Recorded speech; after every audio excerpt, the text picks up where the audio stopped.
This is Valley News Live at noon. The jury is on 7 hours of deliberation in the case of Samuel Pendleton, accused in a double murder of his mother and Grand Forks police officer Cody Holte. Closing arguments happened yesterday, and the jury began deliberating yesterday afternoon. They resumed this morning at 8:45, but no word yet on a verdict.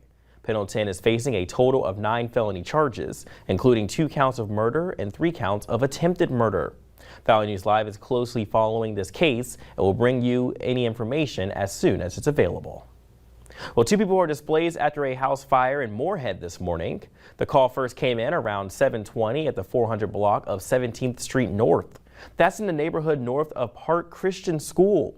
The back of the home has heavy damage and there's smoke damage throughout.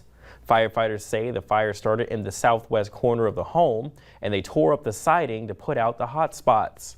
No one was hurt and the fire continues to be under investigation. Well, wildfires in Canada are impacting the Red River Valley. There's an air quality alert through Friday for much of northern Minnesota, including Moorhead, East Grand Forks, Roseau, and Bemidji. Health officials say people with asthma, COPD, and other respiratory illnesses should be on high alert. If you easily get out of breath, you may be impacted. Valley News Live's weather team says as the wildfires continue, smoke in the valley could lead to decreased air quality, meaning an impact on the health of the general public. Now let's check in with Summer Snellbach for the latest. Happy Wednesday, Summer. Yeah, thanks, Brian. The air quality continues to be impacted across portions of the valley. Feels like a rinse and repeat kind of forecast, but not in a good way. Here we are looking at the Grand Forks Home of Economy Skycam, and things still just look hazy. And this isn't the only location that we are continuing to see the haze across the valley the last several days, unfortunately, and it's only going to continue. Almost looking foggy. The sun is out, but it has been dimmed the last several days due to the wildfire haze. Here's another view from East Grand Forks along US Highway 2. You can see off in the vicinity, things look foggy, things look hazy, things look blurry due to the fog. Or the wildfire smoke, I should say. Here is the latest air quality index that was released around 11 o'clock. There has been some improvement up towards the Red Lake area of Minnesota, but still much of the Central Valley impacted, shaded in orange and red. This does extend farther up, but a reminder again, there are no sensors in this area that is not shaded. And much of central North Dakota seeing that unhealthy air quality for some. And it's only going to become worse as we head into our Thursday. So we have raised a first alert weather day. Here is the wildfire smoke forecast as we head into the rest of today and into Thursday. Throughout the entire day, we're going to see a thicker plume of smoke. Brian, I'll let you know when we finally start to see the smoke decrease, and we also have some hot weather to talk about along with very little rain. We'll stay tuned with you to find out what to expect throughout the day, especially with the first alert weather day being in position now. Thanks, Summer. Well, new information as more than a dozen law enforcement agencies continue to search for an alleged murder suspect. The search is on for Eric Rinbold, who investigators say is a primary suspect in the murder of his wife on July 9th.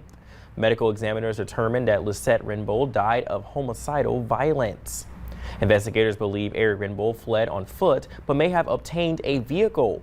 They're asking people to check their properties for missing vehicles or signs that someone has been on their property or in their outbuildings. Rinbold should be considered armed and dangerous. If you see him, call 911. A reward of up to $10,000 is being offered for information leading to his arrest. A woman has filed a lawsuit against a Moorhead police officer, accusing him of using excessive force during an arrest back in 2018. Jennifer Thomas filed the suit against Officer Matthew Lambert, saying Lambert injured her and violated her civil rights. Here's a surveillance video from inside a Sanford hospital in Fargo on September 9th, nearly 3 years ago. Thomas was arrested after causing a disturbance that evacuated the Moorhead Buffalo Wild Wings, where officers found a BB gun on her. At the hospital, you can see Thomas swearing at officers, and at one point, she gets up from the hospital bed. Lambert tries to get her to sit back down and forces her to the bed. Thomas was treated for a fractured nose and contusion to her right eye. Cass County prosecutors previously dismissed charges against Officer Lambert. Charges were also dismissed against Thomas for the disturbance at Buffalo Wild Wings. President Biden is meeting with Senate Democrats today as he tries to solidify support for his infrastructure plans. A group of senators reached a deal last night on a $3.5 trillion spending package, which is focused on traditional infrastructure and what he calls human infrastructure. He prioritizes child care, expanding Medicare, and climate change. Democrats intend to pass the bill without winning any Republican support, which means every Senate Democrat is needed in order to pass it. Some Republicans say Democrats go it alone reconciliation package will cost them GOP support for the infrastructure bill. A nationwide nursing shortage is impacting hospitals here at home. North Dakota, South Dakota, and Montana are all in the top 10 states for the most severe nursing shortage. That's according to the U.S. Department of Health and Human Services. Sanford is seeing a biggest shortage of ER and inpatient care nurses. Essentia says its biggest problem is finding operating room and critical care nurses. It's a concern they are monitoring every day. Both hospitals say they try to offer monetary incentives to get nurses to pick up shifts, and they work closely with the local universities and colleges to help nursing students get a job as quickly as possible. ALTRU Health says the price tag has gone up on its new hospital in Grand Forks, and now the focus is on securing financing. When the product broke ground in June 2019, plans called for a $305 million structure. Before construction stopped in April 2020, it was downgraded to cost $250 million.